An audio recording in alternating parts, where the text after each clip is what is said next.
Hello and welcome everyone. My self doctor Prerna Singh. तो आज हम बात करेंगे CKD मतलब क्रोनिक किडनी डिजीज़ या डिसऑर्डर। अब क्रोनिक किडनी डिजीज़ जैसे नाम से ही हमें पता लग रहा है क्या है, किडनी की प्रॉब्लम है। किडनी क्या होती है? ये हमारे एक्सक्रीटरी ऑर्गन होते हैं। बॉडी में दो किडनीज होती है। होती कहाँ है? लोअर बैक में हमारी दो किडनीज प्रेजेंट होती है। दूसरा हमारा वर्ड था क्रोनिक। ये जो क्रोनिक नाम से क्या समझ आ रहा है कि फ्रेश की कोई प्रॉब्लम नहीं है, ये हमारी लंबे समय से चली आती हुई कोई डिसऑर्डर की वजह से किडनी में कोई प्रॉब्लम आई है। अब हम बात करेंगे कि किडनी का काम क्या होता है। किडनी जैसे मैंने आपको बताया है एक्सक्रीटरी ऑर्गन है, मतलब एक्सक्रीट आउट करती है, बाहर निकालती है। क्या निकालेंगी? जो हमारे बॉडी के टॉक्सिन्स है, वेस्ट मटेरियल है, उनको बाहर निकालती है यूरिन के थ्रू। मतलब हमारा ब्लड को पहले फिल्टर करेगी। ब्लड फिल्टर होने के बाद जो भी टॉक्सिन्स है, वेस्ट मटेरियल है, उनको बाहर निकालेगी। अब कोई भी प्रॉब्लम है, कोई भी कंडीशन आती है तो क्यों आती है? कि टॉक्सिन्स उसके अंदर ही रहे जा रहे हैं या फिर किडनी प्रॉपर फंक्शन नहीं कर रही है। अब मैंने आपको बताया है कि किडनी एक्सक्रीटरी का वर्क करती है।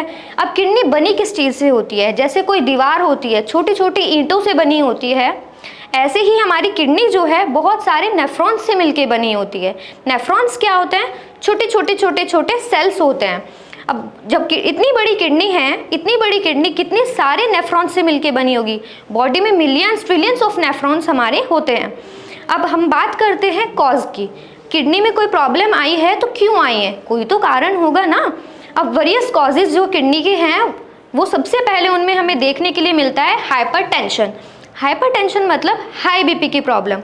बीपी बहुत ज़्यादा फ्लक्चुएट करता है, ऊपर जाता है, नीचे जाता है, सिस्टोलिक भी जाता है, डायस्टोलिक भी जाता है। हमने देखा भी होगा अपने, जैसे हम डॉक्टर्स हैं तो देखा भी है ना, 80% जो पेशेंट्स होते हैं वो सुबह उठते ही कि हम तो बीपी की मेडिसिन ले रहे हैं। क्यों ले रहे हैं? कोई ना कोई इनकी बॉडी में प्रॉब्लम आई है। अब जो इतने ज़्यादा लंबे टाइम से ड्रग का एडिक्शन हो रहा है, हार्ट की प्रॉब्लम आ रही है, हाइपरटेंशन है, ऑब्वियस सी बात है हार्ट की प्रॉब्लम आएगी। तो इन दोनों रीजंस की वजह से भी हमारी किडनी डैमेज होती है। अब डैमेज में होगा क्या? नेफ्रॉन्स से मिलके बनी है तो नेफ्रॉन्स ही डैमेज होंगे, नेफ्रॉन्स में ही डिस्ट्रक्शन उसमें होती है। अदर कॉज हमारा आता है नेफ्राइटिस। नेफ्राइटिस क्या होता है? नेफ्रॉन्स में जो है इन्फ्लेमेशन आ जाती है। इन्फ्लेमेशन मतलब सूजन आ जाती है। अब इन्फ्लेमेशन के सिर्फ सूजन नहीं होती, इन्फ्लेमेशन को हम बोलते हैं जहाँ पे सूजन के साथ साथ इन्फेक्शन होता है। मतलब इन्फेक्शन की वजह से सूजन आ रही है तो उस कंडीशन को हम इन्फ्लेमेशन बोलते हैं। कुछ इन्फ्लेमेटरी डिजीज़ भी होती हैं, जैसे ग्लोमेरुलोनेफ्राइटिस हो रहा है, नेफ्रॉन्स में सूजन आ रही है। मतलब हमारी बॉडी में कोई ना कोई इन्फेक्शन रह रहा है, या तो रिकरेंट वायरल हमें हो रहा है, जैसे आज के टाइम में हम देखें तो टाइफाइड बहुत ज़्यादा चल रहा है, मलेरिया बहुत ज़्यादा चल रहा है, डेंगू बहुत ज़्यादा चल रहा है। इन सब चीज़ों की वजह से इन्फ्लेमेटरी डिजीज़ भी आती ही आती हैं। अदर कोज हमारा होता है डायबिटीज़, मतलब हाई शुगर लेवल। अब हाई शुगर लेवल है किससे होगा? पेनक्रियास की वजह से हमारा शुगर लेवल हाई होता है या फिर लो भी होता है। हाइपरग्लाइसीमिया भी होता है, हाइपोग्लाइसीमिया भी होता है। अब जब पेनक्रियास की भी दिक्कत से किडनी में हमारा क्या आ रहा है? डिस्ट्रक्शन हो रही है, नेफ्रॉन्स में डिस्ट्रक्शन हो रही है। तो हमने क्या देखा है? हार्ट की वजह से भी किडनी डैमेज होती है, पेनक्रियास की वजह से भी किडनी डैमेज होती है। अगर हम फैक्टर की बात करें या कॉज की बात करें तो अदर हमारा क्या आएगा? कोई भी कंजेनाइटल डिजीज़, मतलब बाय बर्थ ही जो डिजीज़ हमारी बॉडी में चली आती है, वो जेनेटिक भी होती है और आफ्टर बर्थ भी हमारी बॉडी में अपीयर हो जाती है due to some pregnancy issue. इसीलिए हम लोग जब भी कोई पेशेंट आता है तो पर्टिकुलर प्रेगनेंसी के लिए भी पूछते हैं कि जब आप प्रेग्नेंट थी, लेडी होती है तो आप प्रेग्नेंट थी, या जब आपकी मदर आपसे प्रेग्नेंट थी तो कोई इशू आया था कि नहीं आया था। अब कंजेनाइटल डिजीज़ में क्या प्रॉब्लम्स आती है? जैसे पॉलीसिस्टिक किडनी डिजीज़, मतलब किडनी जो है उसमें सिस्ट अपीयर होने लगती है, गांठें आने लगती है। उस कंडीशन की वजह से भी हमारा क्रोनिक किडनी डिजीज़ अपीयर हो जाता है, बॉडी में पैदा हो जाता है, नेफ्रॉन्स में डिस्ट्रक्शन होने लगती है।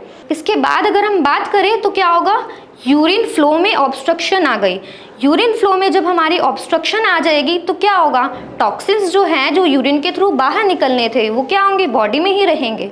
बॉडी में रहेंगे तो ऑब्वियस सी बात है, जहरीले पदार्थ हैं, जहरीले मटेरियल है, टॉक्सिन्स हैं, तो बॉडी में कुछ ना कुछ तो दिक्कत करेंगे। अब जब बॉडी में हमारी वो दिक्कत पैदा करेंगे तो नेफ्रॉन्स पे ही सबसे पहले अटैक करेंगे। नेफ्रॉन्स पे अटैक होगा, वो डिस्ट्रक्शन होगी उसमें, मतलब नेफ्रॉन्स जो है हमारे इंजर्ड होंगे। अब जब किडनी जिस चीज़ से मिलके बनी हुई है, नेफ्रॉन से ही मिलके बनी हुई है, और वो ही डिस्ट्रक्ट हो जाए तो किडनी कैसे सर्वाइव करेगी?